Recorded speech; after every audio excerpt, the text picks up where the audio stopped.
So there's always this voice at the back of your head. Every single one of us, we have that voice. I said that voice is a little more powerful than the voice of God. This voice is basically the voice that lives inside of you. You wake up with this voice, you go and sleep with this voice, you eat with this voice, you drink with this, like you do everything. Basically, this voice that is basically just always talking, always chattering at the back of your head. Some people like to call it the mind, while some people like to call it like your lizard brain, because unfortunately, many times this voice is actually doing more harm than good. More harm than good in the sense that you know you're supposed to be working out, but you choose to go and like eat the trash food. You know you're supposed to be studying for exam, you choose to go and like waste time. You know you're supposed to be working out, you know you're supposed to be doing the right thing. But this very same voice in your head that literally knows like you're not supposed to be doing this thing, literally convince you to go and do the wrong thing. And unfortunately, we live with this voice inside our head 24/7. I don't think this voice you can ever like really get rid of it. Like some people are monks and they like devote themselves to a period where they go and like sit in the wilderness and meditate and all those stuff.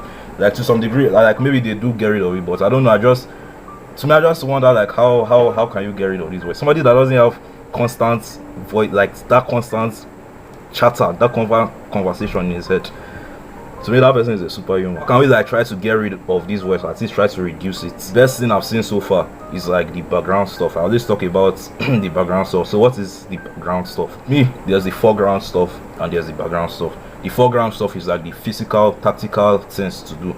So if you want to make money, this is like the sending emails or the editing the video or the writing the copy or whatever. The background stuff is more of like your mindset, your self-image, your sense of purpose, your self-esteem, your mental health. All those type of stuff are the background stuff, and whether I like it, as much as we will not like to admit it, those stuff actually contribute a lot to this voice that is actually talking at the back of your head. Because think about two people, think about somebody that is depressed, for example.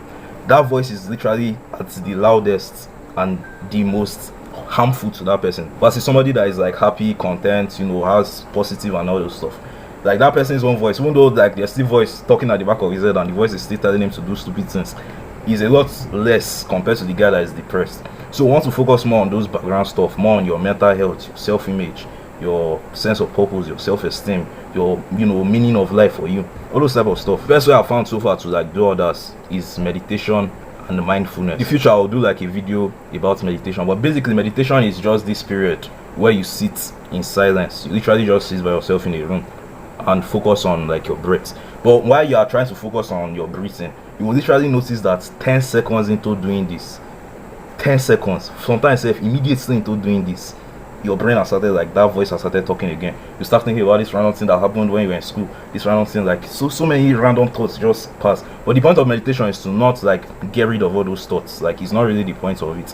The point is to just observe those thoughts. Notice all these thoughts that are coming through your brain. Imagine you're inside a car and you're stuck on traffic. While you're inside this car, all you see is like, traffic, noises and everything blaring at you. But you want to kind of bring yourself out of that car and kind of take yourself on top of the bridge and see like the bigger picture. You want to realize that you are not these thoughts. These thoughts are just like voices and images and random things that are coming and going. Some of them are positive, some of them are negative, but you are not these thoughts. Like you are a higher consciousness more than these thoughts. So you kind of want to just take yourself out of that state of feeling anxious or being depressed or whatever, and just observe these thoughts. Then once you realize that you are thinking, because as you try to sit down and focus on your breath and whatever, like your brain is going to start going around in different directions. Once you realize like you were doing that, like, oh, I was not focusing on your breath, you now bring yourself back to the present moment. Like you now refocus on your breath. And literally doing that is just like one rep of doing push-ups. Like if you want to grow muscle, you do the push-ups and you get a lot of muscle. Each like push-up you do, you go up, you come down. Each time you go up and come down, that's like one rep. So in this meditation stuff, each time you notice your brain has wandered and you come back to the breath, that's like one rep of doing it. I'm not super advanced, I'm still new to this as well, but that's just what I've learned about it so far. And meditation also brings mindfulness, because when you start to meditate more and just won't like when you just literally start to listen to the things that are inside of your head, you kind of just wonder how fucked up, like how many fucked up things you think about on a day-to-day basis. I think they say the average person has like 60,000 thoughts a day or something like that. And imagine how many percent of those 60,000 is like negative thoughts that are not even helping you. Another thing I found that kind of helps is like once you say the voice out loud. So maybe you're supposed to go and do something, a hard task, but that voice is literally convincing you that you should not go and do it. So maybe you're supposed to go and work out, or you're supposed to talk to this girl or do this or do this. And that voice is inside your head, telling you like, oh, I didn't dress properly, so let me, just like the one way you can kind of do this is to just kind of mimic, like just say the voice out loud. So maybe you're supposed to go and read for example, and the voice is telling you to go and play a game or like just waste time basically. You can actually just say it out loud to yourself. Oh, I'm supposed to go and read for exam, but I want to play a game instead. But like when you say it out loud to yourself, sometimes it just sounds like you sound more stupid, basically. So that one doesn't really help much. It's just like a little tactic that will just make you laugh at yourself and see like how stupid it seems to think about this. But another thing again that I noticed that it's kind of more helpful is to focus on what you are actually consuming, like what you put inside of your ears. Because whether I like it or not, the thoughts you think about, so many of these stuff are literally just experiences you have had. Either since you have been through, since you have seen, since you have heard of, since you just thought. Like it's basically things that have entered inside of your head. So like when you're not just sit still by yourself, all those things that you have been inputting inside of your head, they just kind of come out. Since you want to like try as much as possible to only input things inside of your head that are actually going to help you.